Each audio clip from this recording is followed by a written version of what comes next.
আর ওই হনিমুন করতে এসেছো? ভালো ভালো। এখনকার ছেলেপুলের কত উন্নতি হয়েছে, বিদেশে না গিয়ে ওরা গ্রামে আসছে হনিমুন করতে। এসো এসো।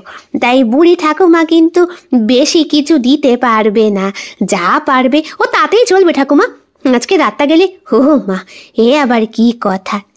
আজকে রাত তো অমাবস্যার রাত, স্বামী স্ত্রী একসঙ্গে থাকতে হয়।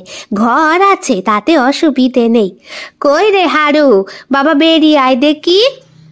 বুড়ির একটা ছেলে বেরিয়ে এলো, বছর 25-এর। তবে ছেলেটার হাবভাব থেকে মনে হলো মানসিকভাবে সুস্থ নয়। কপালে বিরাট বড় টিপ পড়া, বুকের ভেতরে আঙুল ঢুকিয়ে হাত চুষছে। হারুর পাশে একটা মহিলা দাঁড়িয়ে, বোধহয় এটা হারুর মা। কই রে হারুর মা, নাও একটু ঘর দোর দেখে দাও দেখি। বলি বলি ফণি কোথায়? আপনি যে কি বলেন মা, সেও তো মদ খেয়ে মন্দির চত্বরে পড়ে আছে।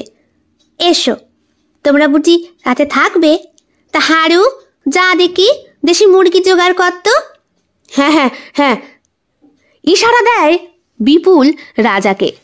অর্থাৎ এখানে থাকবে, খাবে, কিছু আর্থিক সাহায্য করবে না তা তো নয়। ঘরের ভেতরে ঢুকেই বোঝাই যাচ্ছে বেশ গরিব পরিবার। 500 টাকা দুটো নোট বার করে ওই হারুর হাতে ধরায় রাজা। হারু এমন করে তাকায় যেন মস্তিষ্কের দিক থেকে দুর্বল হলে কি হবে, মাল খুব ঘাঘু। হ্যাঁ মা, মা টাকা পাইছি, জামু। হ হ, যা দেখি। ভালো দেখা মুরগি নিয়ে আয়, রসিয়া রান্না করি। কি তোমরা খাইবা তো? হ্যাঁ খাবো। কুয়োর জলে ফ্রেশ হয় জয়া তিস্তা। রাজা আর বিপুল বারান্দার কাছে দাঁড়িয়ে। মাটির ঘর, ওদের জন্য দুটো রুম দেখানো হয়েছে। সেখানে খাটিয়া পাতা ছোট ছোট, দুটো পাশাপাশি ঘর। কুলুঙ্গি আছে, সেখানে প্রদীপ জ্বলছে। একটা বড় জানালা আছে, সেখানে কাঠের শিক গোজা। দেখে বোঝাই যাচ্ছে গরিব ঘর, অথচ একটা অসম্ভব সুন্দর ঠান্ডা ভাব এবং শান্তি বিরাজ করছে। কিরে হা করে কি দেখছিস? একটা ঘুষি মারবো, বলে তিস্তা। রাজা হাসে। তিস্তার কানের কাছে মুখ নিয়ে বলে, আজ আমাদের ফুলসজ্জা কিন্তু, মনে আছে তো? ফুলসজ্জা না ইয়ে, ওমা তো একটা খাটিয়ায় শোবো কি করে?